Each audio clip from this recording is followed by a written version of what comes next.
Hey, what's up, y'all? It's your boy, Church of Caboose, and welcome back to my corner of the internet. In this video, I'm going to share with you guys kind of my thoughts, like tips and tricks of trying to beat Atheon on the master difficulty inside of the Vault of Glass. I'm also just going to kind of briefly tell you how to do the challenge Ensemble's Refrain. Unfortunately, my capture card kind of bugged out, and I don't actually have footage from the time where I beat it, so you're just going to have to kind of take my word for it, or raid report me and see that I've beaten it once. So hopefully that kind of clears up that, because usually in my footage I tend to have the opening be, hey, I beat it, as like proof, but you're gonna have to kind of take my word or raid report me. So now that we've gotten that out of the way, don't forget to subscribe to my channel, like the video, and comment down below. Now there's been a long time subscriber Helios. He was like, hey dude, I could use a church level guide for the master raid, or maybe could you live stream it? And so here we go, because I can't really live stream for the time being. So let's go ahead and talk about Atheon. It is a son of a gun. It's not easy at all inside of the master difficulty of Vault of Glass. It kind of feels a lot like the early days of Vault of Glass in Destiny 2, where people seem to kind of forget things, because you got folks that are doing this raid that are really experienced, but they're maybe used to doing it only their way. Then you got other folks that are used to doing it their own way, but maybe it's a different way. And then of course everything is kind of slapping you a lot harder, and so things just kind of tend to fall apart more quickly.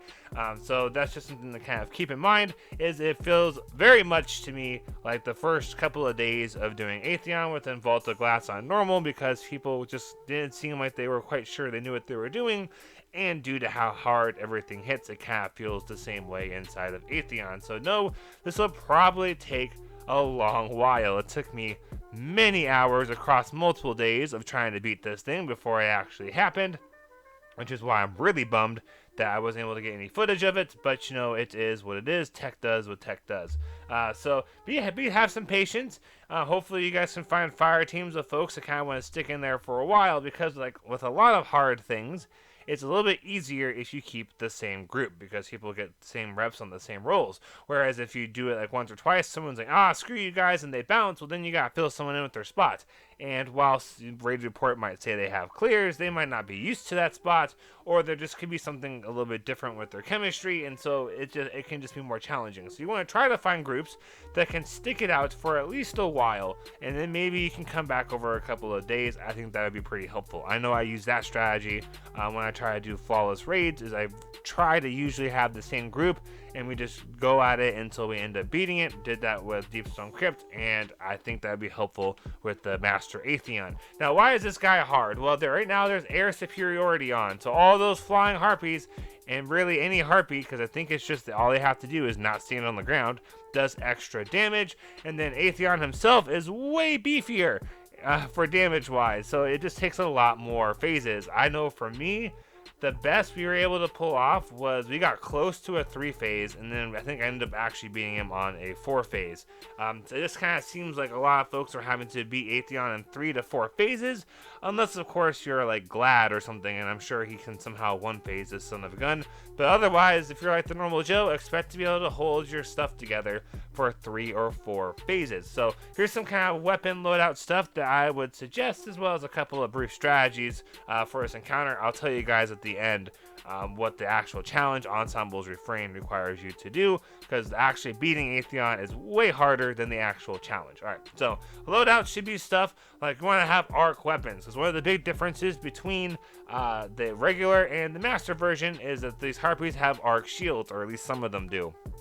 So if you can do salvage or salvo, or I was using an arc sniper for a little bit, I ended up switching to salvage or salvo at one point, those kinds of things are going to be really nice. Eternal Blazon, which is an arc scout rifle, would also be pretty good, because I would also suggest you guys use a scout rifle. So what I was doing was I had on a pretty nice hung jury, an adept one. It's got rapid hit and firefly on it. That's what I was using for like the oracles and for anything that wasn't shielded. Then I was using a salvage or salvo, or my Iron Banner sniper rifle, because it has auto loading and whirlpool rounds. I was using that for oracles or as well as arc shields. And then at some point I switched to salvage or salvo, and I know salvage or salvo is really popular because with breach and clear, if you break the shield of one of those arc shielded harpies, it activates breach and clear, which makes it easier to kill them. And of course, you can then put in 2 rounds into your salvage or salvo whenever you get a kill. So it's just kind of nice, but it's not necessarily something you have to do. It's not necessarily going to be like, oh my gosh, you're not using salvage or salvo? What an idiot. No, it's not going to be like that. So I would suggest a scout rifle, something arc, and then anarchy. Now, if all of your team's using Anarchy, you could try some variations with like Deathbringer or maybe Xenophage, depends upon like what kind of weapon options you have for oracles. But that's what I was using: the scout rifle, an arc weapon, and then Anarchy. So that's kind of the loadout stuff I would suggest. For characters, I have heard multiple people say it's best to have 1 or 2 warlocks, and then the rest be Thundercrash Titans with that new exotic chest piece, the Cuirass of the Falling Star. The reason is, hunters unfortunately just don't have as much of the damage put out as warlocks and titans do. You need a warlock for a well. If you got 2 warlocks, it's even nicer because it kind of helps some of the strategies we're going to talk about a little bit to be a little bit easier. And then if the rest are Thundercrash Titans, of course they're going to do massive damage, and that's just kind of an ideal loadout. If you scroll through LFG, you might have seen people posting Master Atheon checkpoint, Titan or Warlock, no Hunters, because Hunters, for whatever reason, just can't quite put out on the Master difficulty. Not to say no Hunter can put out on the Master difficulty, it's just a lot harder, so people tend to go with Warlock and Titan. So just kind of keep that in mind.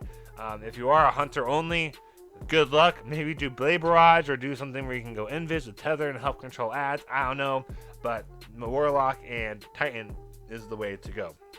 If you have more than 2 Warlocks, I would have at least one of them be on Geomags and keep 2 people on well. So then Titans, again, Thunder Crash with the Cuirass of the Falling Star exotic would be ideal. Now for kind of like strategies, with normal Atheon, from my experience, most people will do damage on the portals, like on the stairs by the portal from Mars or Venus, depending upon which planet you are in. And that doesn't work quite as well as it does with the middle, the original Destiny 1 strat, where you go to the middle. For some reason, with the Supplicants, it's kind of really hit or miss. If someone forgets to put their Anarchy down behind the well, you're way more likely to get blown up by a Supplicant inside of that well while doing damage, and it just won't happen if you're on the middle. Now, the trick with the middle platform is you really have to pay attention to who has the Detained buff, because if they miss it, everyone gets trapped. That was like my one main perk for the portal, is if someone misses, like, hey, I didn't notice they had detainment, there's a better chance that someone doesn't get detained, because you tend to be a little bit more spread out when you're on portals than when you're on the middle. So it's kind of pick for your fire team, but I ended up finding in the middle was the way to go, and that's actually what we did when we ended up beating it. So use that as you will. So what you would do is when you're going through, you're doing your oracles and stuff. So when you get to that 3rd round and the team starts, destroying the oracles, whoever's got a well, hopefully is going to be in the boss room. They would run out, go to the middle, drop their well, everyone kind of gets in there, does their damage, and then when the team comes out of the portals, they kind of group up around there, they're doing their damage, and then when someone gets detained, they can just run up to this pillar. It's right in front of the middle area, off kind of on the left side, because they can be protected from incoming damage from the ads. The boss can't shoot them, and it's really easy when you're already shooting at the boss just to look a little bit to the left and blast that shield open. So hopefully that helps you guys out with ways of going about this. Otherwise, you gotta really try and play your life, right? If you have to do 4 damage phases, you can't really afford to have 3 deaths per try, so you gotta really be playing your life, gotta be really conscious of those wells. So kind of like a last little tip that I found that should work for Atheon regardless of challenge or not, is to try and after the damage phase, if you've got 2 wells, try to stay in that middle for a little bit with that well, because there's gonna be lots of supplicants around on the main area where you would normally run back to, like the wall where you spawn in at. Like those sides are gonna have lots of those supplicants, and so if you're able to kind of use the advantage of where they can't get to you in the middle, and by being in a well, you can have a well to kind of kill what you can of the supplicants and then get out, because Atheon can kill you inside of the well. It's just a little bit tougher. So if you run things like concussive dampeners, that should help. If you're able to run void resist, that should also help stay alive from Atheon. Then once you got some of those ads clear, just kind of run into the area, be safe, be smart. You can be on the edges. You don't really have to be on the ground a lot, which leads me to my last tip for beating Atheon. Is I found a lot of folks, for some reason, were staying on the ground with a lot of the supplicants, and I was guilty of that myself. Like, it just didn't, like, afterwards, it just didn't make a whole lot of sense. It's like, why would I be staying on the ground when I can be up in the air and those supplicants can't touch me? So what I would try doing is once Atheon opens the time streams, they're going in and doing their oracle thing. If you were in the Atheon boss room, you only need one person on that plate. The other two people can be on like the ledges, kind of on that back wall where lots of people will do the callouts from.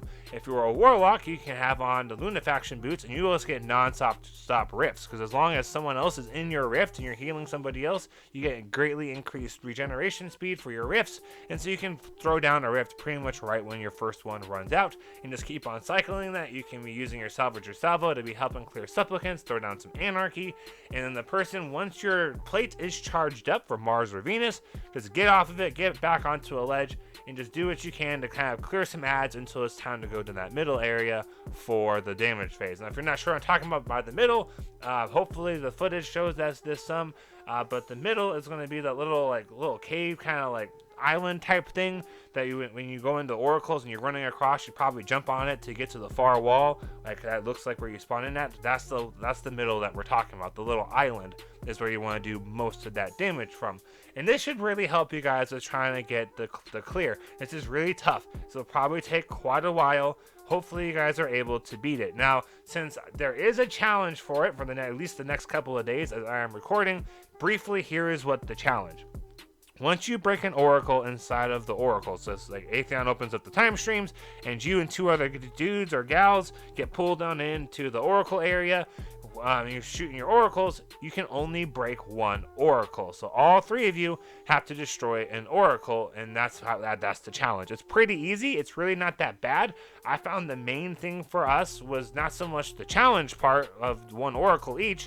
It was the rest of it, which is why this is at the end. So here's just kind of what I suggest you do. When you get pulled, you guys just already have it figured out. Whoever has relic is going to be whatever oracle breaker. What people were seeming to do, they break the first oracle or they break the last oracle, the third one. And then the other two call out. So if relic guy is always going to break the first one, then if you don't have relic, your options are 2 or 3, and it's just like, hey, I got second, or hey, I got third, and you just keep that order for the remainder cycles of oracles. So you go run through, kill the gatekeeper, hop to the far side, you kill your oracle in the order, and then you move on. It's really not that big of a deal. Scout rifles worked pretty well. If you're going to use a scout rifle, though, what I did is, if I was not the very first person to break an oracle, was I would wait for my friend to get off like 5 shots or so, and then I would start shooting at mine. And the timing worked out pretty well for breaking my oracle after they broke theirs without having it waste a whole lot of time. So I would suggest you guys do that. It might take a little bit of finessing and kind of getting used to it.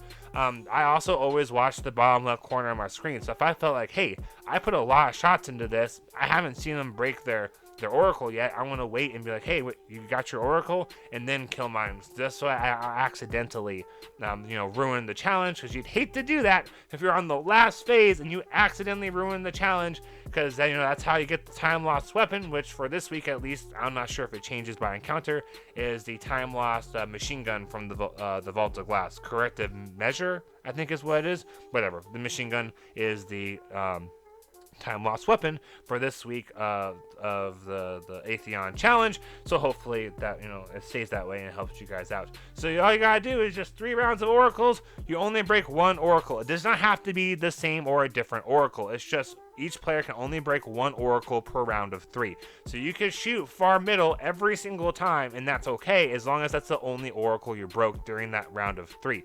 So out of the 9 oracles, you only break 3, 1 per round. Hopefully that makes sense. I really hope this video helped you guys out. This is a really tough challenge. I kind of regret it a little bit, wishing Destiny and Bungie made some stuff in Destiny harder. This felt unrewardingly hard. Like, why am I doing this? Like, honestly, I'm not sure that I was ever going to do another mastery after this. I was like, you know what? I'm just going to do the challenge for each of the encounters after this to finish out my title, because all I need now is a Vex Mythoclast in the last couple of challenges. I'm 0 for 27 now, by the way. If you follow me on Twitter, at Church of Caboose, I update it every week once I do my 3 rounds, if I've got it or not. So that's probably the only reason I would do this master again, would be maybe if I got like a really good team together and we wanted to be like, hey, let's turn in our spoils for time loss weapons, maybe, but I don't think I'd even worry about that until I had the option of Fatebringer. That's just me. I'm not sure there's a whole lot of reason for doing Master Vault of Glass, because you don't get increased Vex Mythoclast drops. It's a big pain in the butt, and unless your team's really coordinated, it's going to probably take you a lot longer than it's worth. Because from my head, if I can do regular Atheon in like 10 minutes, but it takes me to do a Master Atheon in like 5 hours, why would I do the Master Atheon over regular when I'm just trying to farm out my clears for the week to see if I get Vex Mythoclast? That's just how I think, and that's where my head's at. So I may not ever actually do a Master. Helios, if you're watching, I was going to do a Master just to try and find one for you, but I didn't really see any groups on LFG looking for it.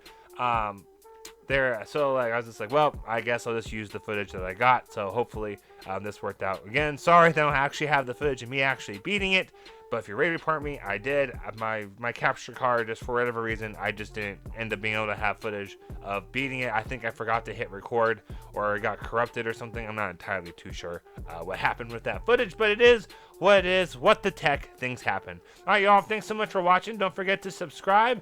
Let me know down below if this was at all helpful for you guys with trying to get these things done. I really hope it's useful. Don't forget Scout Rifle, Arc, Anarchy. Use the middle for damage. And just really play your lives. Mods like Concussive Dampener and Void Resist are going to be way better than ammo reserves. Otherwise, you can run kind of your normal stuff. Like I kind of like Protective Light for my Charge with Light mods, but that's up to you guys. Just really play survivability over anything else, because that should really help. And then if you can do 2 Well Warlocks and 4 Thundercrash Titans, that's probably one of the more ideal setups, unless your 1 Warlock can get hella supers, and 1 Warlock 5 Thundercrash Titans.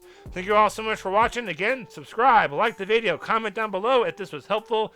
If you like it, if you want more content like this, I don't know, just let me know. I appreciate you guys all so much for watching. Have a great week, and happy grinding, y'all.